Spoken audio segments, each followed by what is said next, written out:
Allez, on va s'intéresser évidemment. On parle d'insécurité ce matin, mon cher Mohamed Ali. Hein, voilà, il faut le rappeler. Hein, ça refait surface du côté de Kisosso. On a appris la mort de ce jeune, mon cher Mohamed Ali. Eh bien, ça se passait à 4 h du matin du côté de Kisosso. Voilà. L'insécurité refaire surface. Lamine, je ne sais pas si ça avait disparu parce que tous les jours, si on veut, on peut parler d'un cas d'insécurité dans notre pays. Et c'est très malheureux parce qu'on l'a fait remarquer ici au départ. Que le pays est quand même dirigé par ceux qui sont censés nous défendre et nous sécuriser. Je veux parler de l'armée et puis de la police, de la gendarmerie, etc. etc. Sauf que malheureusement, aujourd'hui, on se rend compte que l'insécurité...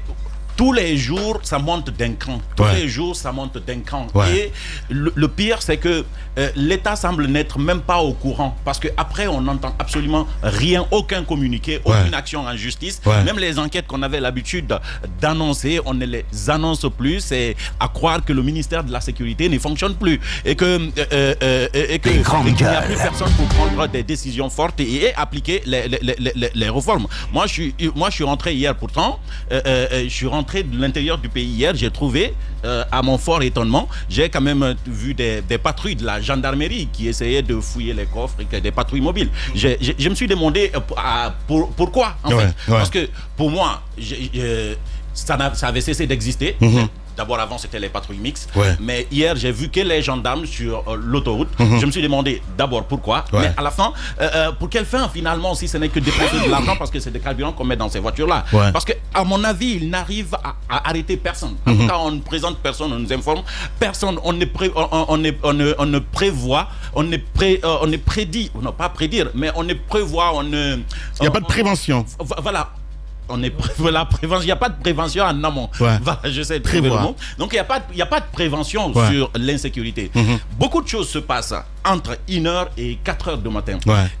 Personnellement, j'en ai été victime. Mais je sais... Oui. J'entendais Jacques en parler la dernière fois. Oui, personnellement, j'en ai été victime. Il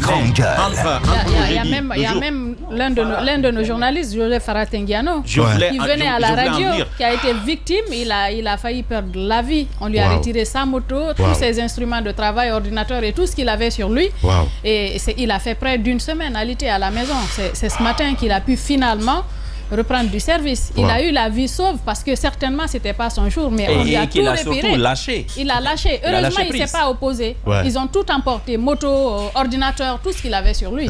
Il se rendait à la radio. Exactement. Alors, ce que je voulais citer ce cas.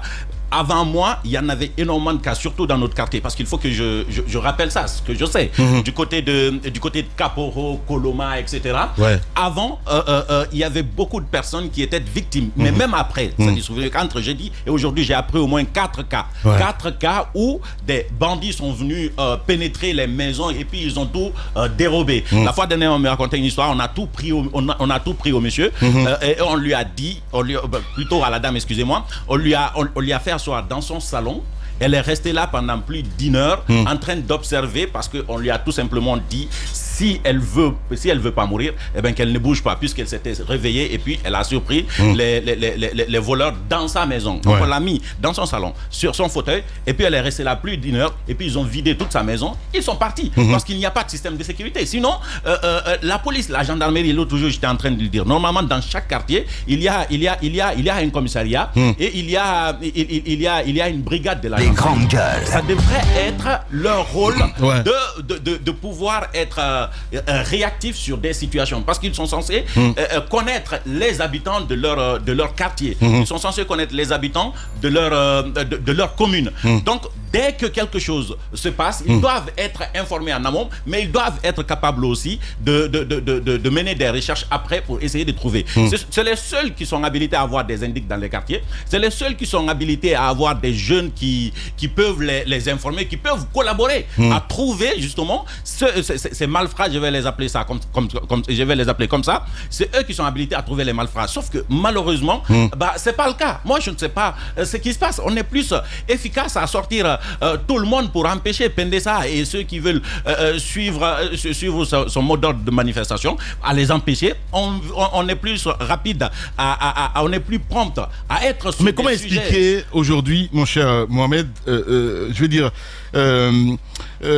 cette descente en enfer, j'ai envie de comprendre, parce que j'arrive pas à comprendre que les barrages, évidemment, c'est plus le cas ainsi. En tout cas, je me réfère un petit peu à l'actualité, ce qui se passe aujourd'hui. Mais comment peut-on expliquer cela aujourd'hui au ministère de la Sécurité? Vous l'avez dit, pas de communication.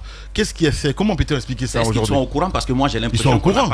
Non, je ne crois pas, Lamine. Mohamed, je ne crois pas. Quand même, le ministère de la Sécurité. Bah oui. Bah oui. Non, je refuse de croire que le ministère de la Sécurité. Qu'ils ne préviennent pas. Madame, peut-être qu'ils sont sous-équipés, je peux comprendre, mais ils ne peuvent pas ne pas être au courant. Non, madame, c'est pas possible. Je refuse de croire que le ministère de la Sécurité soit au courant de ce qui est en train de se passer. Parce que sinon, ça serait un manque de respect notoire à l'endroit, notamment, de ceux qui sont censés sécuriser. Quand vous n'avez pas les moyens d'agir, par exemple, et que vous soyez au courant, la moindre des choses, c'est de faire un communiqué que vous avez constaté que vous allez faire vous allez engager des enquêtes. Mais est-ce que vous les entendez parler? Ils sont comme s'ils non, mais ça c'est depuis un moment de toute façon. Du côté du ministère de la Sécurité, Bachir, à un moment, voilà, il parle plus. Bachir, c'est éteint. Enfin, il n'existe plus. Il n'existe que sur Facebook en tant que ministre. Mais après, il n'y a aucune autre action derrière la mine. Il faut le dire véritablement. Aujourd'hui, on voit plus de gendarmes que de policiers dans le processus de sécurisation. Et même ces gendarmes ont aujourd'hui leurs limites parce qu'ils ont d'autres priorités, j'ai l'impression. Mais il ne peut pas dire qu'ils n'ont pas de moyens quand même, la gendarmerie.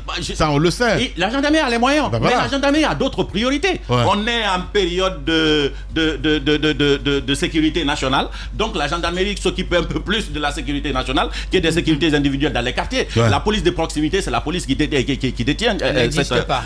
Bon, normalement, c'est censé exister parce qu'il l'avait créé. Il y a des commissariats de proximité qui sont dans les quartiers. Mais est-ce que ça fonctionne? Créé où? Ça existe dans les... Ça existe à Matam, dans les communes. C'était un projet pilote. C'était expérimental. Non, ils l'ont expérimenté. Oui, expérimental.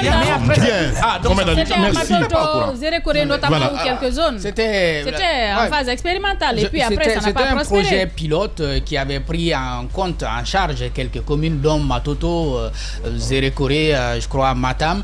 Mais après, ça n'a pas prospéré parce que les moyens n'étaient pas là. C'est l'Union européenne, à travers Cojinta, qui finançait le projet. L'État n'a jamais accompagné le processus, ce qui a fait qu'on est resté au stade expérimental. Ça n'a pas fonctionné. Mais c'est vrai aussi que si on analyse très bien la situation avec les éléments que nous avons sur ce qu'on a vécu par le passé, on se rend compte que peut-être les décideurs n'ont pas intérêt à avoir une police de proximité.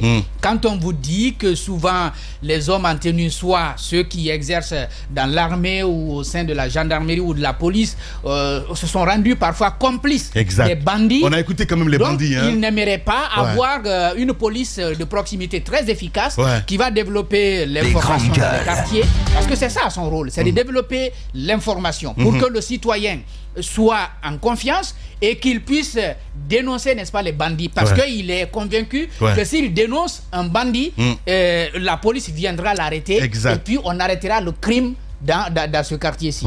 Mais actuellement, le citoyen, même s'il a des soupçons sur quelqu'un, il va se poser 1000 questions avant de le dénoncer parce qu'il n'est pas sûr que l'intéressé va être arrêté et il va être condamné pour ses faits et purger, n'est-ce pas, sa peine. Je crois à chaque fois que nous avons vu la criminalité monter d'un cran dans notre pays, il y a deux phénomènes. C'est que tous les éléments dissuasifs disparaissent. Aujourd'hui, ces patrouilles dont on parle ne sont plus dissuasives comme voilà, ce n'est plus redouté. On l'avait vu par un moment où vous voyez des gens qui descendent, qui vont pour arrêter des consommateurs de chanvre indien. On l'a vu plusieurs fois du côté de Caporo et ça a provoqué parfois des manifestations derrière.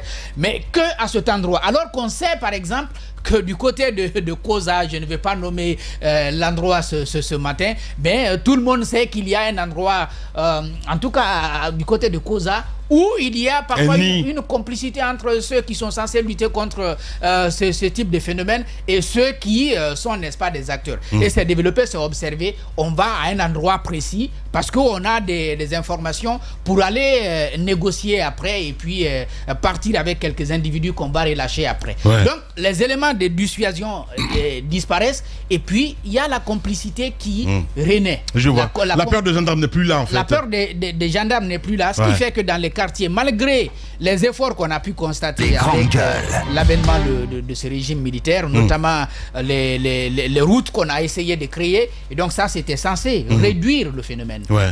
On a introduit des lampadaires sur quelques axes. Ça, c'est censé réduire l'insécurité. Mais si on continue à opérer de cette façon, parfois à quelques mètres des postes de gendarmerie et de police, vous n'avez pas une autre réponse que, évidemment, soit ces semblants de sécurité qu'on nous sert, alors qu'en réalité, les citoyens sont comme laissés pour compte. Laissés pour compte. Mon cher Roby, c'est le mode opératoire aussi, hein, parce que là, maintenant, on n'est plus à dire on va attaquer à 4 h du matin ou à 2 h du matin, mais c'est à plein 19 h, par exemple, on vient, on vous met au repos. L'insécurité, c'est comme cet animal de mer avec plusieurs tentacules. Je vais me souvenir la pieuvre. Elle se développe en fonction du milieu et en fonction des réalités du milieu. Et moi, si nous devons prendre les questions de l'insécurité, nous devons le graduer en fonction notamment des réalités. Lorsque nous prenons le cas guinéen, je pense que plusieurs méthodes ont été essayées. Ça n'a jamais fonctionné. Les bandits, autant comme la technologie, quand elle avance, eux aussi, ils changent de tactique, ils changent de mode opératoire. Le plus grand problème en Guinée, qui fait qu'on n'arrive pas à juguler cette insécurité, Jacques vient de toucher le nœud gordien. C'est la corruption. C'est vraiment la corruption qui fait qu'on n'arrive pas à lutter contre l'insécurité. Parce qu'il y a une complicité, peut-être? Absolument. Une complicité qui ne dit pas son nom. Les poches de jeunes qui se situent dans chaque quartier, ou des poches de bandits, si vous me permettez cette expression, sont connues et sont au vu et au su de tous. Lorsque vous prenez le quartier Kaporo, où Mohamed Ali habite, Kipé ou Kaporo, c'est Kaporo Mohamed Ali habite, vous allez dans la zone de la forêt de Kakimbo, tout au long de la zone de la forêt de Kakimbo, sont nichés là des points de regroupement de jeunes délinquants. Lorsque vous partez du côté de Matoto, à l'intérieur du marché, après le rond-point, l'endroit où le policier ou le gendarme ou le militaire a tiré sur ce jeune dans un bar, dans toute cette zone, vous y rentrez, vous vous rendez compte que c'est un no man's land. Vous allez du côté de Kaporo, la même chose. Anta, la même description. Dans quasiment toutes les communes, les poches de niche des bandits sont connues. Qu'est-ce qu'ils font? Au-delà de ça, l'autre pratique qui existe et qui continue d'exister, c'est la complicité qui existe entre les bandits de grand chemin qu'on arrête et qu'on va loger à la maison centrale, mais qui après développent de grosses accointances avec les gardes pénitentiaires parce qu'ils sont... Pas que les gardes, hein, mon cher ami. Hein. On a vu ce bandit qu'on a arrêté à un moment donné qui dit qu'il ne pouvait pas parler. Je ne me souviens plus de son nom exactement. Junior, voilà. T'as vu ce qu'il disait Junior à l'époque? Ça c'est vraiment... Il dit qu'il n'a pas confiance aux forces de sécurité. Ça c'est vraiment le haut level du grand banditisme. Je veux parler de ceux qui opèrent... Il n'y a pas de petits bandits, mon petit. Non, mais sincèrement, Roby, quand on arrive à tuer quelqu'un, ce père de famille du côté de Kisoso, le jeune, il avait la trentaine. Il veut te dire qu'on n'a pas besoin d'être une université. Voilà. Oui, mais quand il dit level, il n'y a pas de petits bandits, mon maître. Si, on est d'accord, mais ce qu'il veut te dire, même là, on parle même du bandit, du voisinage, du délinquant que tu croises tous les jours, il entre. Et avec des complicités à la maison centrale et dans les parquets, tu le revois dehors, c'est ce qu'il veut te dire. Tu vas pas me comparer un voleur de poulet dans le quartier à un junior qui saurait faire des opérations. Mon cher Roby, mais ça c'est un voleur de poulet. Non, il faut graduer. Il faut toujours commencer quelque part, tu le sais. Il faut grandir. N'est-ce pas? Oui. Donc il y a un palier à franchir. La particularité avec les bandits, c'est qu'ils se trouvent tous au même grade. Bah oui, je crois pas. Je suis désolé. Bah oui, il n'y a pas de petits bandits, mon cher Roby. Écoute-moi. C'est ce que je fais là, justement. Si. Je pense qu'il faut graduer pour pouvoir évidemment trouver les poches de solutions.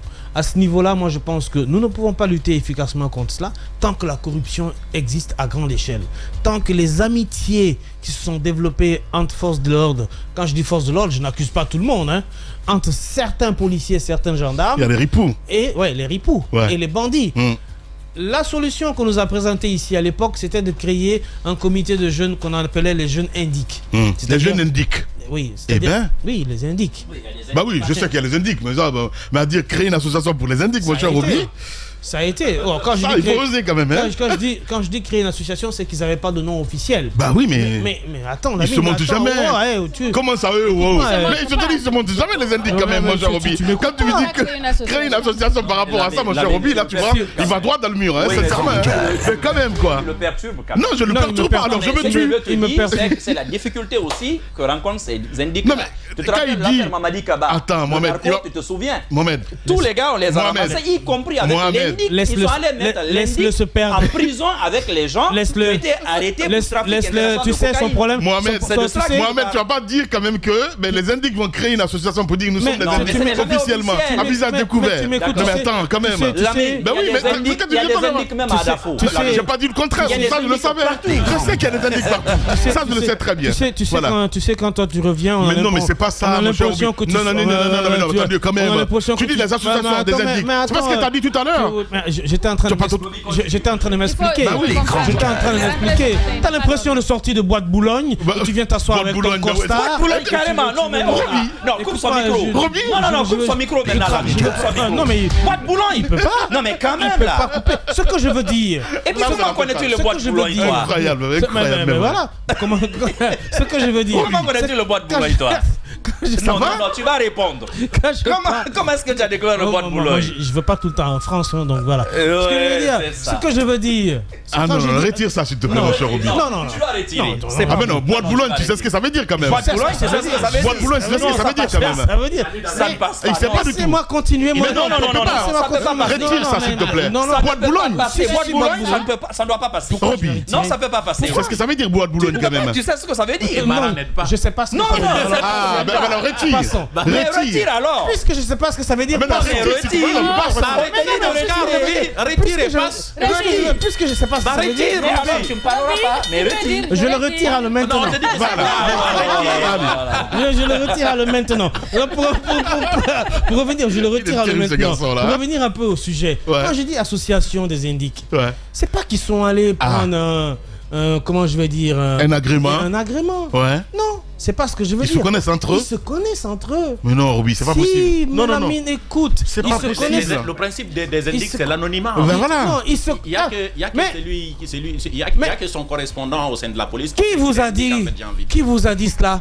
Qui vous a dit cela? C'est ça le principe. Non, mais ne perdons pas de. Allez, là ça glisse fort, sincèrement. Roby te parle d'un pays où tu es assis dans un restaurant, un mec rentre, tout le monde dit il est des renseignements généraux. C'est fini. C'est ici.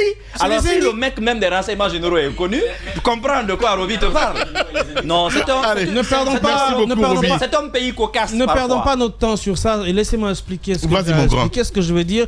C'est que le principe des indiques, puisque vous voulez pas entendre le mot association, vous allez le comprendre un peu plus tard, un jour, c'est qu'ils se connaissent dans chaque quartier. Ces gens-là qui sont parfois en amitié avec les forces de l'ordre et qui sont censés, si vous voulez, alerter la police ou la gendarmerie sur des cas d'attaque ou sur d'éventuels cas d'attaque à venir, ne le font tout simplement pas. Ils ne font pas tout simplement leur boulot parce que tout simplement, à un moment donné, soit ils n'ont pas leur rémunération ou eux-mêmes, ils sont les bandits de grand chemin qui opèrent, qui à un moment donné, quand ils veulent aller sur le terrain, ne donnent pas les informations. Ça, c'est le deuxième problème. Le troisième problème, c'est quoi? C'est qu'on parlait des moyens.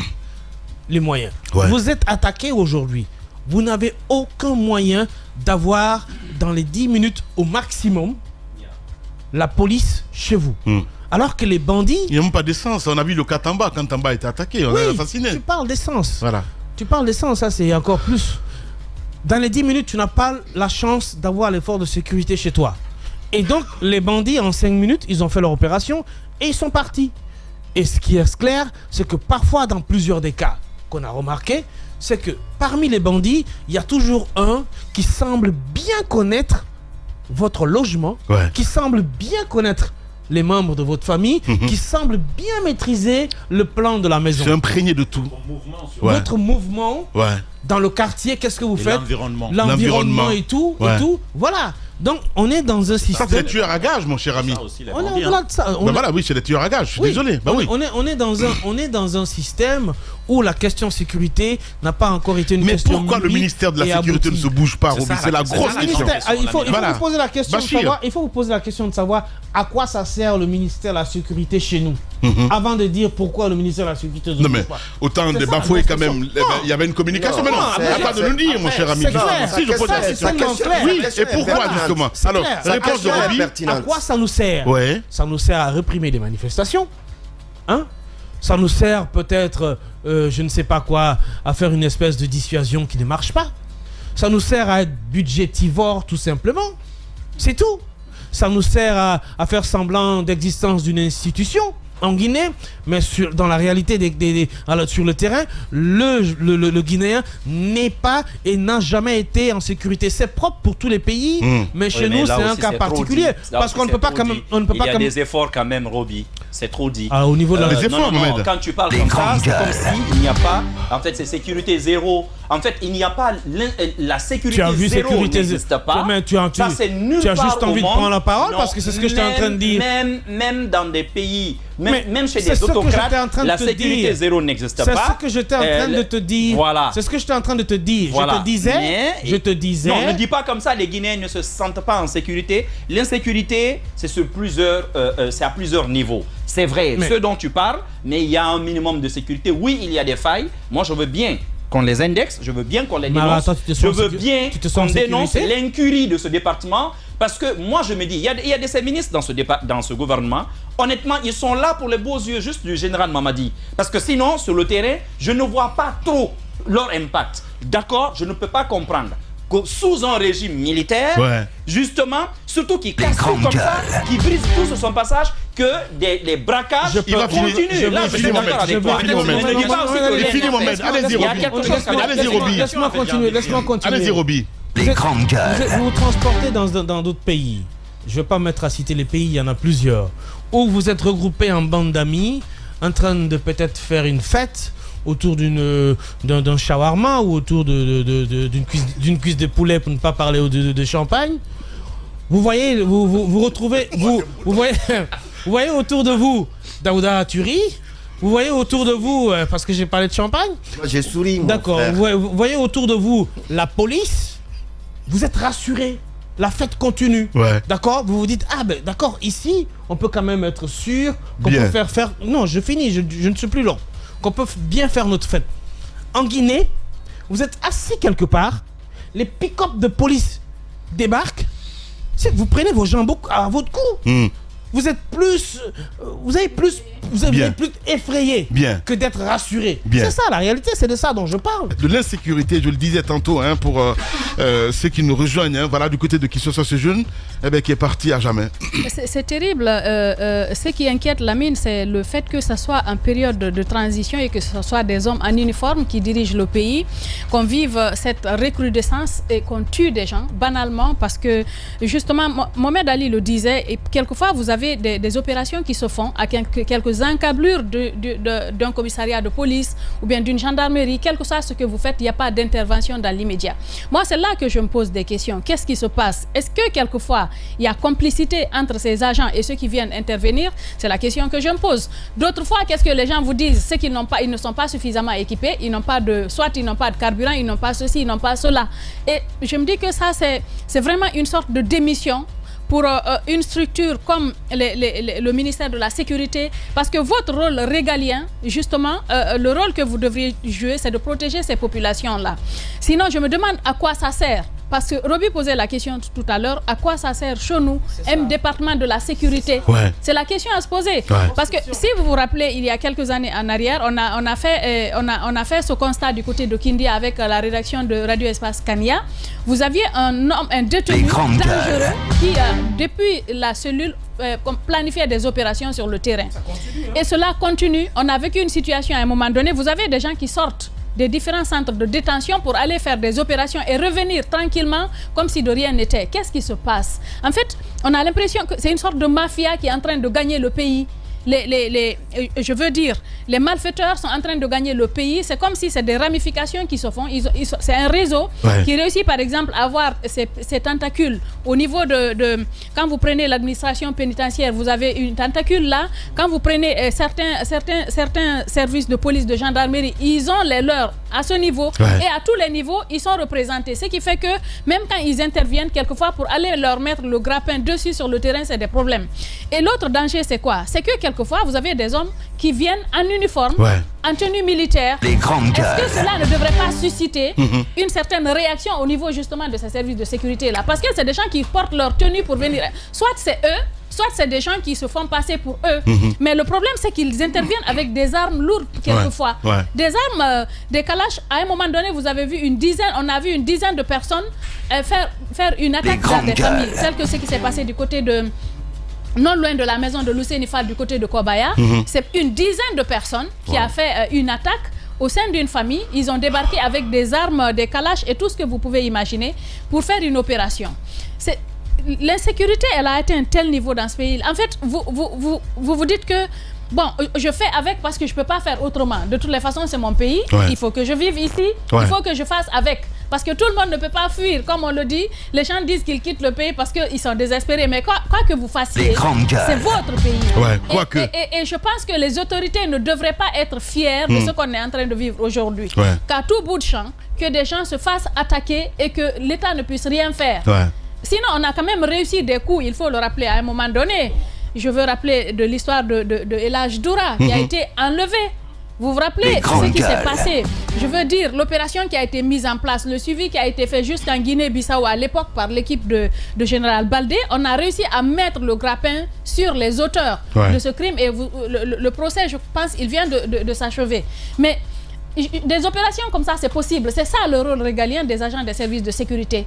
Vous n'êtes pas comme les autres. Quel que soit le bandit qui est là, vous êtes formé pour ça, pour pouvoir les repérer, mettre en place justement des indices s'il le faut, un peu partout, pour pouvoir se dire que ils ont fait une opération, mais on peut les arrêter, on peut leur mettre le grappin dessus. Mais si ce n'est pas le cas, je me demande à quoi ça sert justement un département de la sécurité. Si à tout coin de rue, vous pouvez rencontrer une personne qui se fait attaquer, qui se fait un journaliste par exemple qui ne peut pas aller travailler tranquillement, qui ne peut pas sortir à certaines heures pour aller faire son travail et rentrer chez lui tranquillement, ou bien même si vous ne sortez pas à domicile, vous êtes obligé de vous réveiller par exemple à 1h, 2h, chaque fois jeter un regard dans la cour pour ne pas vous laisser surprendre. Et ça même c'est dangereux quelquefois, mais en fait, on vit la peur dans le ventre.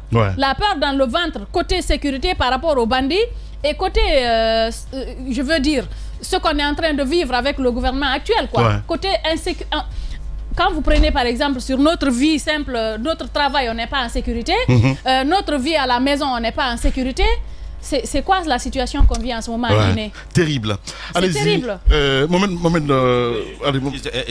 voulais juste faire remarquer que peut-être que il y a des services de sécurité au département qui quand même réussissent un certain nombre de choses. Vous avez rappelé le cas de Vieux Doura, vous avez rappelé d'autres cas à la DPJ. Il y a la dernière fois, je voyais une publication de la dame de la RTG. Des grandes gueules. Qui s'était fait voler sa voiture et après qu'on a retrouvé.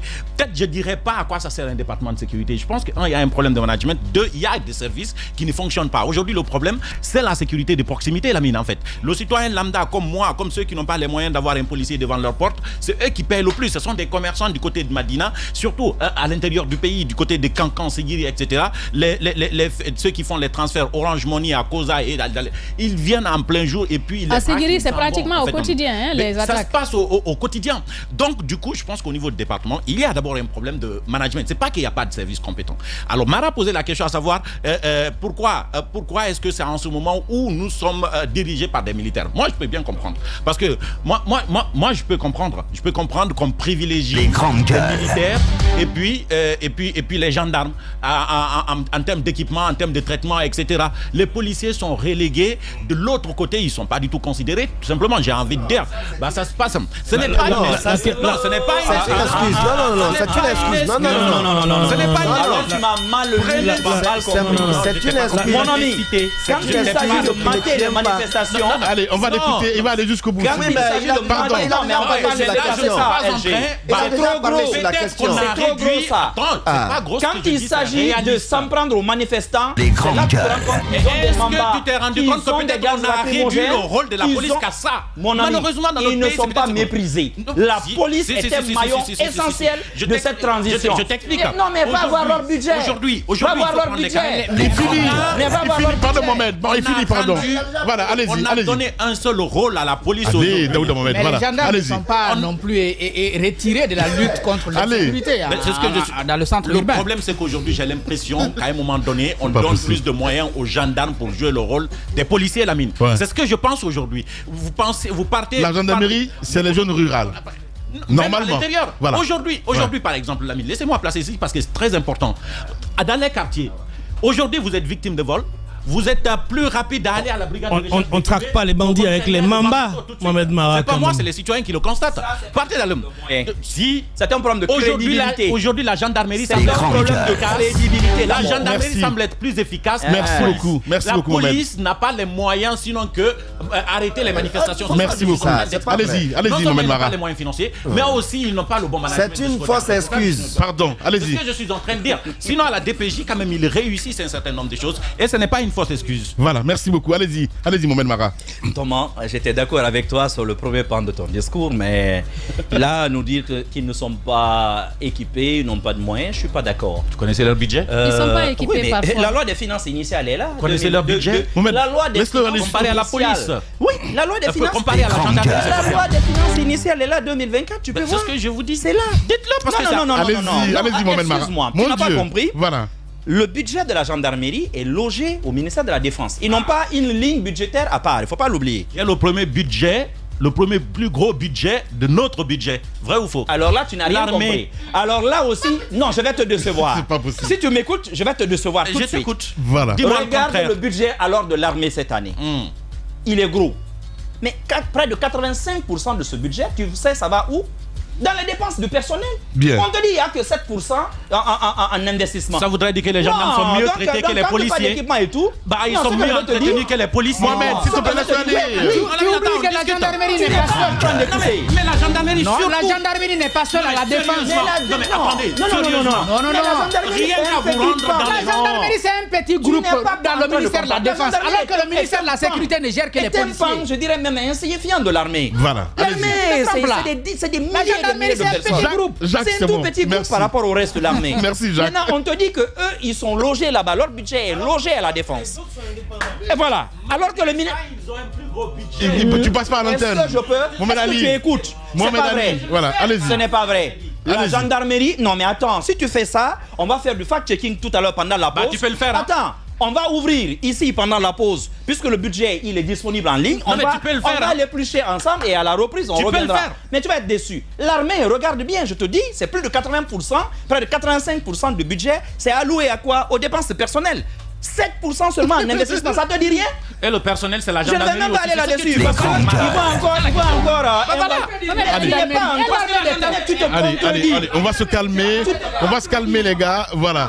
On a les nouveaux téléspectateurs qui nous découvrent, c'est très important. Il n'y a pas que la Guinée qui nous regarde, c'est très important. Voilà, Mohamed, allez-y. Non, mais j'aime bien le polémiste, mais seulement parfois. Non, c'est bon d'écouter. Tu as un pan de l'information. Monsieur Zemmour, ayez l'élégance de nous écouter aussi, Monsieur Zemmour. Merci beaucoup. Allez-y. J'aime bien ton rôle. Voilà. Alors, moi je disais, mais à quoi ça sert finalement? Quelle est la vertu d'un pouvoir militaire? On est en train de se rendre compte finalement qu'il n'y a aucune vertu finalement à avoir un pouvoir militaire dans un pays. Parce que une caractéristique fondamentale des pouvoirs militaires justement, c'est la sécurité. Ça c'est partout. Donner le chiffre. Allez-y. Je vais me permettre de donner le chiffre. Ça vient du général Bachir lui-même.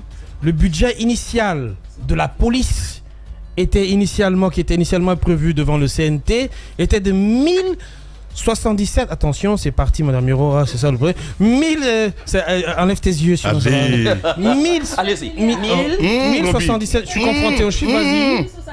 Voilà, allez-y, madame. 52 730 865 francs guinéens. Ça a été revu. Le budget de son ministère avait été arrêté à cette somme, mais après arbitrage, ajoute-t-il, ce montant a été ramené à 600 37 milliards 854 millions 959, soit une diminution de 40,78%. Pourquoi? Voilà la question. 7 milliards. Attends. On a compris. S'il te plaît, tu vas revenir tout à l'heure. Pose-toi bien la question. Bien. Tu peux rien faire avec 637 milliards. S'il te plaît.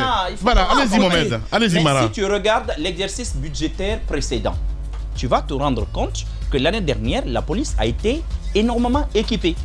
C'est pas si tu t'en... Oui. Mais attends. T'as vu les équipements de la gendarmerie, s'il te plaît? Excuse-moi, oui, mais... Est-ce que tu peux les comparer? Attends, mais pourquoi tiens-tu? Non, c'est pas qu'ils investissent parce qu'ils sont privilégiés.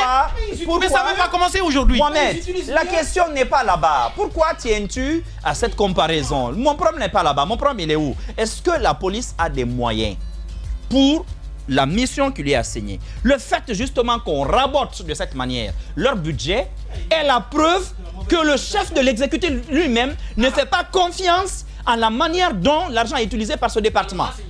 Attends, oui, mais on te l'a dit. Mais on t'a dit que le problème est là-bas. On t'a dit que ce n'est pas un manque de moyens. C'est d'abord un problème de leadership. On te l'a dit tout à l'heure. Tu ne voulais pas nous écouter. Non, mais maintenant tu le réalises. Le problème, ce n'est pas le manque de moyens. Si tu vois, comment on appelle ça, un CNT, et malgré l'arbitrage, on leur rabote 40% de leur budget, on est en train de leur dire, messieurs, vous ne faites pas grand-chose. Et je te fais remarquer quelque chose. Même dans le maintien d'ordre, parce que notre police excelle surtout quand on dit police en Guinée. Vous avez vu la dernière étude, je pense que la rédaction l'a traité au cours de la semaine dernière, d'Afrobaromètre, sur la perception, notamment quand les Guinéens de la police, du secteur de la police. Les Guinéens continuent de penser que c'est le secteur le plus corrompu de la République. Ça ne te dit rien? Là, c'est des études scientifiques. Les stats sont là, les données sont là. Ça, c'est la semaine dernière. Tu peux aller sur le... Oui, c'est pas nouveau, mais ça ne change pas. Aujourd'hui, ils sont au pouvoir. Ils ont dit que c'est pour refonder. On a ramené le général Bachir, tu sais d'où? Justement pour refonder. Si malgré cela, le citoyen lambda continue de penser que les policiers, la police, j'allais dire, est le secteur qui lui paraît le plus corrompu du pays, ça c'est un gros problème.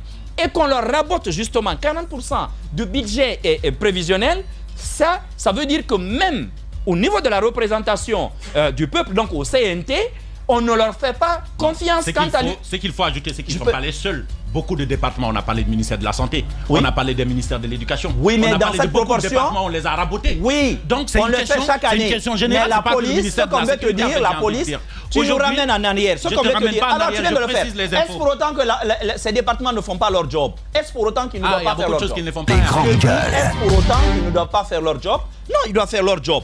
On a estimé simplement qu'il y a des niches dans ces prévisions de budget qu'ils ont déposées auprès du CNT qui ne s'expliquent pas, qui ne se justifient pas. Donc, ça renvoie d'ailleurs à autre chose. Est-ce que ce ne sont pas des tentatives déguisées en réalité de détournement? Parce que 40% du budget d'un département lui soit coupé comme ça, même pas au niveau du ministère des Finances et du budget, qui ont préparé les budgets, même pas au niveau de la primature qui a validé ou à la présidence, mais que ce soit auprès de ceux-là, si tu veux, donc le mari de l'exécutif, en l'occurrence, parce que c'est quand même eux qui décident de donner la popote au gouvernement, c'est l'Assemblée nationale, en l'occurrence le CNT maintenant, que c'est eux-là qui disent non, monsieur, on ne te fait pas confiance. Nous préférons, en cas de dépassement, qu'il y ait peut-être des mesures exceptionnelles pour te donner de l'argent.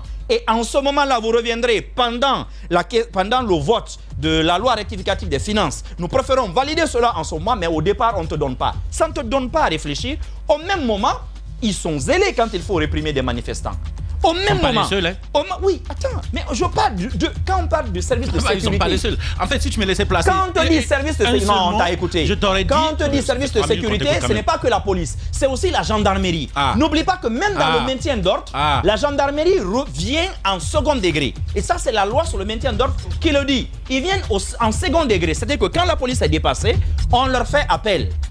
Et l'armée ne peut venir qu'en cas exceptionnel. Bien. Exceptionnel lorsque merci beaucoup, mais malheureusement, le ministre Mori a pris l'habitude. À chaque rhume dans un quartier, le matin vous vous réveillez, c'est l'armée que vous voyez. C'est illégal. Et ça va les rattraper. En attendant, il y a des corps mixtes comme les BAC. Et ça, c'est police, gendarmerie. Oui. N'est-ce pas? Oui. Donc doté de moyens. Je suis en train mais de dire. pourquoi dans les quartiers, ça continue toujours de pétarader et de tirer sur les citoyens? Merci beaucoup. C'est qu'aujourd'hui, juste une une phrase, Lamine. Une phrase. Ce que j'ai envie de dire, c'est qu'aujourd'hui, lorsque je compare par exemple la police routière avec ses équipements et la routière de la gendarmerie avec ses équipements, je trouve que c'est pas comparable. Lorsque je prends les brigades de recherche, laisse-moi finir.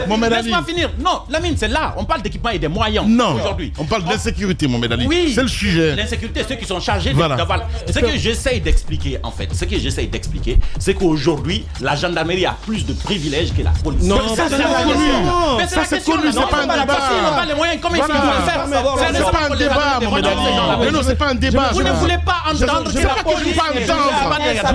C'est ça la réalité. Même en France. Même en France. Ils ne sont jamais satisfaits de leurs moyens. Ils diront toujours qu'ils n'ont pas les moyens. On va s'écouter. Allez-y, Roby. Je veux juste conclure un facteur que Mohamed Ali semble oublier, c'est que dans les lois de finances, lorsque vous avez votre budget à votre portée, il y a le volet utilisation qu'on regarde. Ça, c'est un autre sujet. Mais ça serait bien que tu puisses l'interpeller encore le ministre, mon cher ami, qui t'a envoyé les chiffres. Ben oui. Il préfère la RTG. Comment ça, il préfère? Mais qui te donne les chiffres, c'est pas lui qui m'a envoyé les chiffres, j'ai fouillé.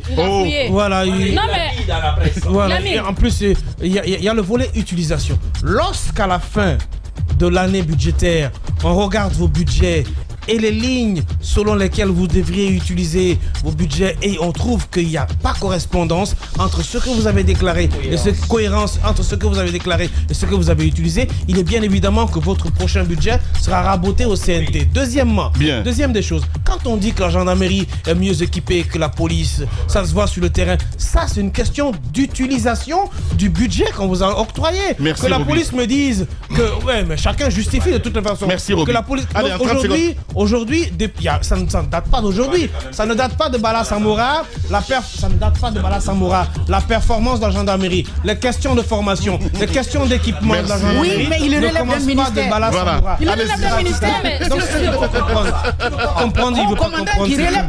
Mais il faut le comprendre, c'est contresens. Allez-y, madame, en 30 secondes, s'il Pour vous vous plaît. dire à quel point le manque d'équipement parfois pose problème sur le terrain au niveau de la police. Je parle de le projet Lamine. On a localisé un monsieur qui était en train de divulguer des images d'une dame nue sur les réseaux sociaux. Le pick-up est justement en panne. Le pick-up est en panne depuis plusieurs mois. Le monsieur a été repéré parce qu'ils n'ont pas de pick-up, ils n'ont pas pu intervenir. Le monsieur a été repéré ici à Conakry. On les a appelés pour dire que le monsieur est à Conakry. Ils ne pouvaient pas intervenir parce qu'ils n'ont pas de pick-up. Posez-vous la question de savoir pourquoi, comment une telle structure. Parce que vous vous rappelez, à un moment donné, on s'est rendu à la DPJ, on a vu le projet. À l'époque, c'était l'UNFPA qui leur avait donné un pick-up, ou l'UNICEF plutôt. C'est pour vous dire à quel point, quelquefois, vous avez des départements stratégiques tels que le projet qui ne peuvent pas intervenir justement. Et ce qui fait que parfois, on est obligé de demander des moyens aux personnes qui déposent plainte. Pour qu'eux-mêmes prennent en charge les déplacements. Merci beaucoup, madame. Ça veut tout dire. Voilà. Allez, vous restez avec nous sur Télé Sud. Vous êtes sur Espace TV. Vous nous regardez sur ces deux chaînes. Merci. On revient à 11h, heure de Paris, 10h, heure de Conakry. La détention de Pendessa. Oui. Un petit mot sur le débat qu'il y avait autour de ce budget dispatché. Donc le budget du ministère de la Défense qui est global et puis le budget du ministère de la Sécurité. Donc le ministère de la Défense à l'intérieur duquel se trouve, n'est-ce pas, la gendarmerie. Mohamed Ali, il exagère un peu, mais il n'a pas totalement tort. Il est dans son rôle, c'est contresens. Voilà, désormais appelez-le comme ça, contresens. Il n'a pas totalement tort, parce que si vous prenez le budget global du ministère de la Défense, celui qui a été utilisé dernièrement, c'était autour de 3 000 milliards. Et si vous l'éclatez sur l'ensemble des composantes, c'est-à-dire l'armée des terres, l'armée de l'air, l'armée des mers et la gendarmerie nationale, vous vous retrouvez à environ 800 milliards. Or, le ministère de la Sécurité, donc 800 milliards par entité, quoi, si c'est partagé équitablement. Non, je sais que c'est pas comme ça. J'ai dit seulement que si c'est partagé équitablement. Pourquoi j'ai dit qu'il exagère un peu, mais il n'a pas totalement tort. Si le budget est partagé équitablement, au moins chacune des composantes du ministère de la Défense peut se retrouver avec plus de 800 milliards. Or, le ministère de la Sécurité entièrement pris, son budget se trouve à un peu plus de 600 milliards. Donc voilà un peu ce que je voudrais... Voilà, allez-y Daouda Mohamed Kamara. Voilà, sur cette question évidemment, hein, voilà, on se pose pas mal de questions ce matin. Encore faut-il que la question de Roby revienne toujours, hein. Voilà, c'est très important. Oui, la question de Roby revient toujours parce que moi j'ai noté cela. À quoi sert désormais notre sécurité ou le ministère de la Sécurité dans notre pays? La question elle est essentielle. Autant plus qu'aujourd'hui, quand on se pose cette question, la réponse n'est pas loin. On se préoccupe plus à la sécurité autour du chef que la sécurité autour des citoyens. Les grandes gueules. Aujourd'hui, asseyez-vous dans votre salon, enfermez-vous, manigancez quelque chose, avec visez le chef, tout de suite vous serez démantelé. Tout de suite vous serez démantelé. C'est vrai. Ça, la sécurité, elle existe bien, mais elle n'a de visée, elle n'a d'objectif que pour le prince. Pour ce qui est du citoyen, on n'en a pas besoin. Ouais. Sinon, aujourd'hui, quand on parle de la cartographie des points noirs de la criminalité dans le pays, ce n'est pas que ce n'est pas connu, c'est bien connu. C'est bien connu, on a vu à un moment donné ici où la gendarmerie ou la BAC faisait des descentes à des endroits, on disait, juste à l'arrivée du CNRD, on disait qu'on est en train de, on est sur le ratissage. Il y a eu beaucoup d'interpellations. Ce sont des zones qui sont connues, ce sont des acteurs qui sont connus, parce que par moment, on travaille avec eux. On les infiltre à des endroits et on les utilise par moment. Donc, ça nous débarrasser complètement aujourd'hui, ça peut affecter un autre endroit ou une autre situation. Alors, de l'autre côté, quand on parle de ceux qui vont en prison et qui ressortent, le cas le plus récent, c'est à Boké, j'en parlais tout à l'heure avec madame. Il y a un groupe de consommateurs de drogue autour du marché qu'on appelle le grand marché de Boké. Juste à côté, il y a Hangar. Le marché Hangar, juste à côté, il y a des consommateurs où à partir de là, ils finissent de consommer, ils font des opérations. Les consommateurs de drogue, de chanvre indienne. Bah oui. Alors, ils vont, juste là, ils parce font que le marché, c'est la consommation de toute façon. Oui, la consommation, mais les consommations sont différentes. C'est pas comme non, mais il faut préciser, mon cher ami. C'est pas comme les bois de Bologne. Précision, c'est très important. Précision. Précision, c'est pas comme dans les bois de Bologne. Bien. Alors, pas Bologne, c'est Boulogne.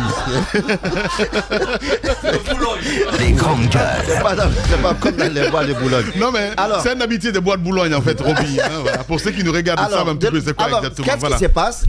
Ils ont fait une attaque. Voilà. Le gardien. Je suis marié quand même. Le gardien. Bien. Et tu es marié, tu dis ça en plus. C'est plus dangereux.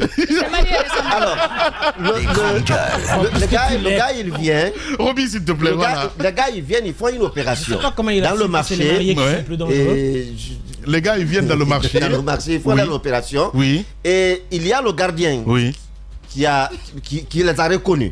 Et tout de suite, qui a informé le commissariat, les gars ont été arrêtés. 2 heures après, ils ont été libérés. Et le gars, il est revenu au crépuscule vers 19h pendant que le gardien priait. Il est venu avec une machette. Le monsieur est en train de prier et il l'a tapé avec la machette. Pendant que le monsieur priait, il dit, c'est toi qui allais nous déclarer. À Boké. À Boké. Ça fait même pas une semaine. Hein? Wow. Ça s'est passé à Boké. Alors, pendant ce temps, on nous dit que la sécurité n'a pas de moyens. C'est une excuse fausse que je trouve. Parce que aujourd'hui, quand on parle de manifestation, quand on parle de manifestation, il y a quand on parle de manifestation, on déploie tous les moyens et dès que vous sortez le matin, tout de suite vous êtes persuadé et vous ne pouvez plus continuer le chemin. Et après on dit que la police n'a pas de moyens. La gendarmerie, la police n'est pas seule dans la lutte contre l'insécurité. La gendarmerie également, on parle de race campagne, mais à Conakry, la gendarmerie est pleinement impliquée dans la lutte contre le banditisme. Donc on ne résume pas le problème d'insécurité à la police ou au ministère de la Sécurité. Le ministère... Les gendarmes refusent d'aller en campagne. Aujourd'hui, ils refusent d'aller en campagne. Ils sont à Conakry. Et ils sont bien impliqués dans la lutte contre la criminalité, contre le banditisme. Comment voulez-vous que les indiques ou les services de renseignement produisent des effets lorsqu'ils marchent avec les talkies dans les boîtes de nuit, dans les maquis, quand ils arrivent pendant qu'ils font leur travaillement, comme on le dit, ils déposent leur talkie pour s'amuser. Après, on dit que c'est un agent de service de renseignement. Bien. Je crois qu'aujourd'hui, il n'y a pas à dire que le ministère de la Sécurité n'a pas de moyens. Quel que soit le moyen qu'on a, avec peu, on peut faire peu. Bien, Daouda. Mais on consacre plutôt la lutte sur je vais dire la sécurité du chef, mais la population reste. Pour terminer rapidement, on se pose la question transition et insécurité. Ça va toujours avec.